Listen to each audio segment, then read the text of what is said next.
You're not family, you're just the guy who wires the money, my sister said at Christmas lunch, my uncle added. And he works in it. They never talk, just tap. I said nothing, then cancel the $7,200 transfer that covered dinner gifts and heating the oven shut off mid-turkey. You're not family, you just the guy who wires the money. That's what my sister said word for word. Christmas lunch, middle of the table, everyone present for voice. Wasn't even angry, just casual, like she was explaining the rules of a board game. Like I should have known better. I blinked, my fur covered halfway to my mouth. A piece of turkey shaking at the end. Everyone else just kept eating. Uncle Sean, mouthful of potatoes, chuckled and added, and he works in IT. What do they even do? Never talk, just tap tap tap. Then he mimicked typing on an invisible keyboard, like a bad stand-up routine. Laughter followed, not loud, not all at once, just enough to let me know it wasn't a joke to them. It was just true. It was always true. I was. Isn't family. I was function a service. I didn't say anything. I didn't stand up. I didn't throw a fit or knock over a wine glass that would have made it easier for them. Something to call dramatic, emotional, unstable. Instead, I reached under the table and opened my phone. Quietly, calmly, the $7,200 transfer I'd scheduled that morning was still pending. I'd split it across 3 accounts: Mom's heating bill, that's credit card, and a joint account Emma used for holiday expenses, which really meant food, decorations, and all the gifts under the tree, including the one Uncle Sean would unwrap later and say, oh well, an electric back massager. Just what I needed for all my hard work. Doing nothing. I tapped once, cancelled. No one noticed right away. My mother was busy explaining the meaning of the ornaments on the tree like she did every year, even though no one listened. My dad had just opened a bottle of that cheap champagne he always bought because it looked expensive. Emma was texting someone under the table. Problem. Lisa, her boyfriend, who got a stocking even though they'd been dating for 3 weeks. I was the one who bought the stocking. I was the one who'd filled it. I was the one who'd paid for everything. The lights flickered once, then again, then off just for a second. And then came the beep. The oven shut off. What is going on? Dad muttered, standing up. Glass and hand. He opened the kitchen door. Cold air rushed in the house, ran on electric heating. And no, it was off. That's weird, Mom said, already checking the fuse box. Uncle Sean turned to me. Didn't you say you were covering the bills this month? I looked up, still calm. Still seated. I thought I was just the guy who wires the money. Them as I snapped the mine. For the first time all day she looked nervous. You're joking. I didn't answer. The turkey was still have raw inside the stuffing, and on the champagne what warm in the glasses is the root shell. The music cut out. The silence wasn't peaceful, it was loaded, because this wasn't just about a holiday gone cold. This was years of paying you. Years of covering, years of flying home with gifts, pretending. I wasn't exhausted pretending. It was my pleasure. Years of being the guy who wires the money, who shows up when things fall apart to get a silent nod instead of a thank you. And now they said it out loud, so I just smiled, soft and tired, and waited. They had no idea this wasn't the worst part. But this was just the first match. The fire hadn't even started. Yet it started long before the turkey went cold. It started with every little time I said sure I got it, when they forgot their wallets, maxed out their cards, or claimed they were just waiting for deposit. It started with me wiring $300 here, $1,200 there, always small enough to not feel like a loan, but big enough to cover what they should have been responsible for. But Christmas, that was just the moment. It broke 2 weeks before the launch. I got a call from my mother. Hi sweetheart, him has been really struggling. Wally, the heating bill came in, and it's a lot, and your father's medication isn't covered by inch. Sure, it's any more. Would you mind helping just for this month? I didn't argue. I just said sure. I transferred $2,100 that evening. No one replied. The next day, Emma posted a story on Instagram, a slow pan of a cozy living room with fairy lights, and captioned, love this time of year. Nothing better than home and family. She tagged Dad, she tagged Mom, she tagged Zach. She didn't tag me. No one ever tagged me. A week later, Dad sent me a message. Champagne this year is on you. Yeah, I know you're the one with the big job IT. And all. I wired another $600 in. I bought the champagne myself. I shifted express so it'd arrive on time. The only message I got was a thumbs up emoji. 3 days before Christmas, Emma came to my flat. I live in a 1-bedroom apartment 20 minutes from their house, not because I want to, but because I need the distance. It's the only space where I don't feel like a wallet with legs. She walked in like she owned it. No hello, no small talk. The of those poor touts for the gifts. I need to swap the tax. Also, Zach wants his name on the Apple Watch. He paid for it, obviously. He didn't. I did. I paid for the Apple Watch. I paid for the dice and hair dryer for Mom, for the whiskey collection for Uncle. Shot for the spa voucher that my dad claimed he bought as a surprise for my mother.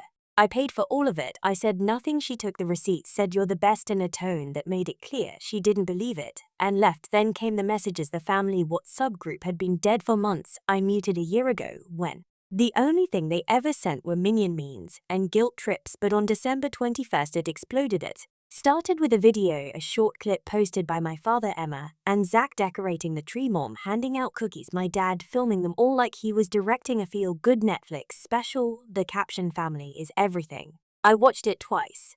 Then I saw the comments, cousin Dana, love this. It Lorraine, beautiful family, Uncle Sean, wish I was there with you all. And then under the video him replied, "This year is about the real ones." I didn't respond. Instead, I checked the group's media archive, dozens of photos, all taken over the past month, dinners, planning sessions, shopping days, meet not in a single one, even though I paid for every single item in those pictures. Then, tipping point, Christmas morning, 10:07 am. Him posted a TikTok. It was a skit, her pretending to be the sibling who never shows up, complete with messy hair, a hoodie, a mug labeled broken to caption, "When you only hear from your brother once a year, when he wires you money, hashtag related will hashtag black sheep who pays." It got over 12,000 views in a day. I saw people laughing in the comments. "I am that brother I did. I strikes again." She said what we're all thinking. She didn't tag me.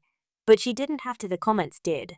"But he's always hiding, probably some kind of weirdo, always hiding, does even speak, yeah. But keep him around for the bank transfers." That same evening, I got a private message from someone I didn't recognize, Zach's sister. Her name was Clara. We'd never spoken. For message was simple: "Paid, just wanted you to know him as said she's using your money to pay off her credit card before her credit score crashes. Zach doesn't know you didn't hear it from me." I stared at it for a long time. I opened my banking app. There it was, $1,900 transferred to him as utilities account on December 16th. Utilities, right. I didn't need much during Christmas lunch. I listened to them talk around me, not to me. "Mom, Zach fixed the curtain rail yesterday. Such a handyman. Emma, he's a mate. Easy, you know, not all men just sit on laptops all day and call it a job, Dad. Exactly, back in my day.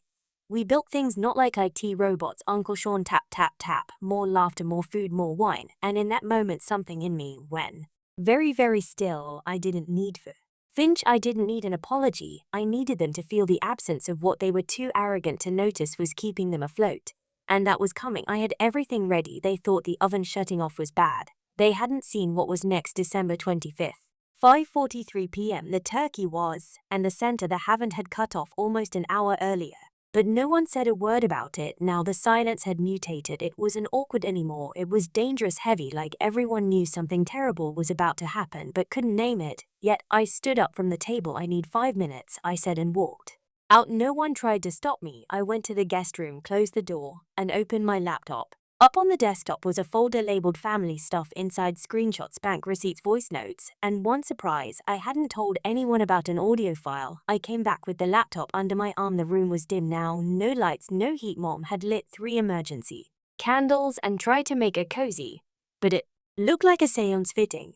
I placed the laptop at the center of the table like a tree of truth. "You all have 5 minutes to," I said. They looked up confused. Then I clicked play. The first audio was him, his voice. I had saved the call just in case I ever needed to remind myself. Why step away? If he doesn't send it by Friday, it'll just say threat. "Meaty always backs off when it gets serious." Her voice clear, cold, sharp. "What is this?" she asked, voice trembling now. I didn't answer, just played the next one. "Oh, what's that?" Voice message forwarded by Clara. Him again, laughing. "He's so pathetic, like he still thinks he's family." He wired Zach. "PlayStation, that's how stupid he is." Jack looked like he'd been punched. "You said you bought it. You weren't supposed to hear that," Emma whispered. Then the third file, my dad voice, low, angry, drug. "I don't care if he's your son. He's not my priority. He's a function like a faucet. Turn him on when we need him off when we don't." My gasp. Dad turned pale. He opened his mouth, but no words came. Uncle Sean tried to defuse it with a laugh. Okay. This is going to, for let's all just sit down." That was the first time I raised my voice. He sat. I pulled out a printed spreadsheet, laid it on the table. "This is every wire I've sent in the last 3 years, every rent payment, every heating bill, every gift over $68,000. I never ask for it back. But now I'm asking for something else," and stood up. "This is crazy. You're attacking us on Christmas." I opened another tab. It was her TikTok. I downloaded it in case she deleted it. I hit play. There she was, hoodie coffee mug, mocking me to 12,000 strangers. Explain that I said, explain the black sheep who pays. She sat down slowly, face blank. Then I turned to Dad. You call me a faucet, you made me pay for the dinner. I wasn't even invited to.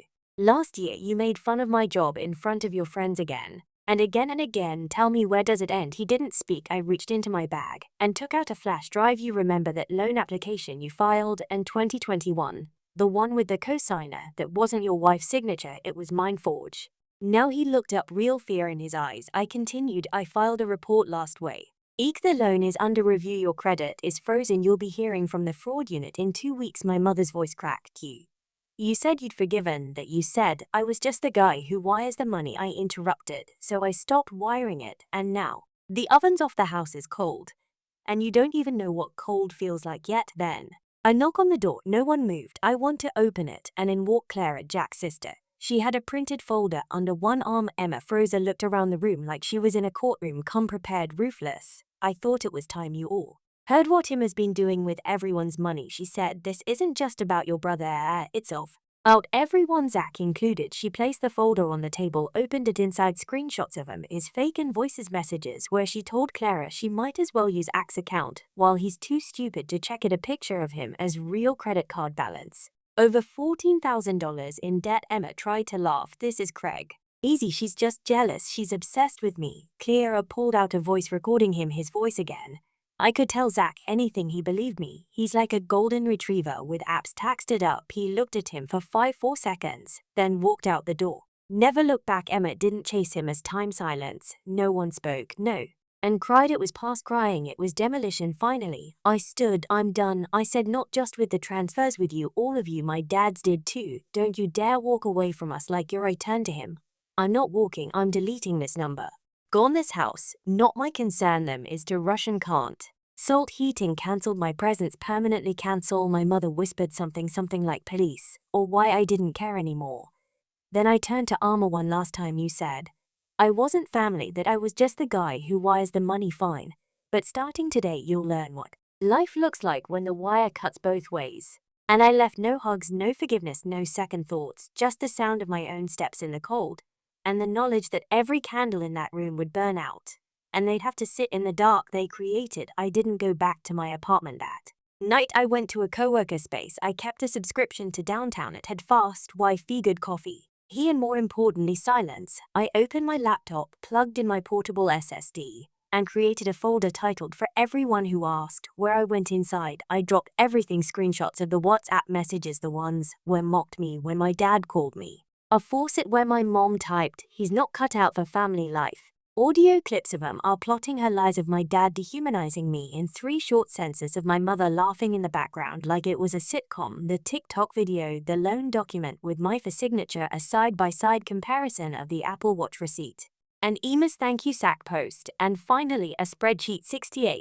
$68,480.74 and transfers over 3 years. I sipped it, uploaded it. Then I opened Facebook, which I hadn't used in months, and wrote one simple caption: if I'm just a guy who wires the money, consider the wires caught. PS. Here's what family looks like behind the fairy lights. Linked to folder. No hashtags, no emojis, just silence until it exploded. By morning, I had 192 and read the amps. Most were strangers, some were old classmates, some shockingly were extended family members I hadn't spoken to in years. Thank you for saying what we never dared to. I always wondered why you looked so dead in side. And those Christmas photos, I cut off my brother last year. I thought I was the crazy one.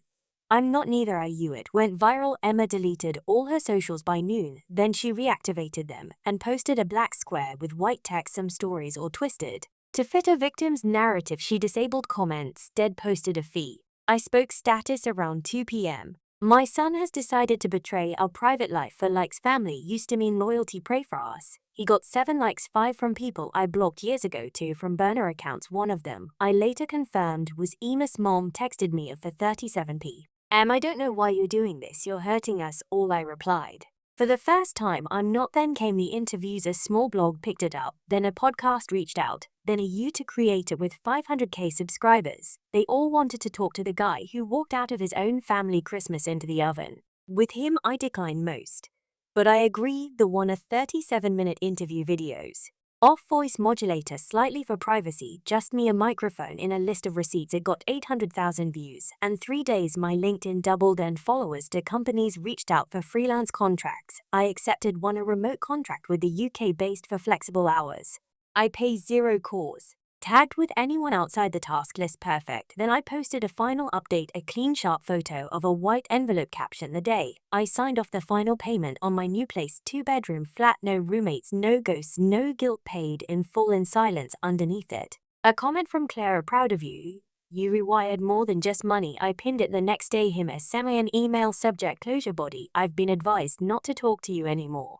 But I just want you to know you could have come to me first. Instead of blowing everything up, you ruined Christmas, you ruined the family. I didn't resign. Want I archive it? Then I blocked her mom, tried to FaceTime me on the 27th, I declined. Then I removed her from my iCloud family sharing that, left a voicemail on the 29th. It started with "you ungrateful for" and ended in static. I saved it just in case. Then I changed everything, new number, new address. New emergency contact. The apartment building had one of those touchscreen directories in the lobby. I asked management update my listing instead of my name.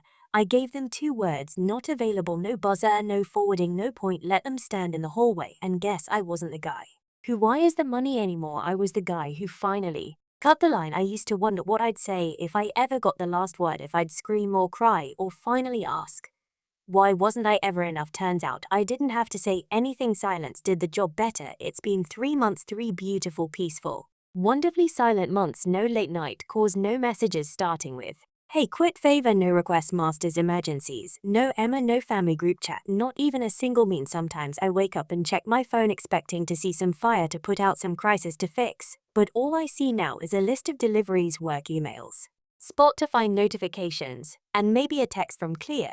She sends memes, now the good kind, no yellow minions, no guilt. My flat looks different, plants, a coffee machine. I actually use a painting I bought just because it was blue and strange, and had no meaning. It felt like freedom.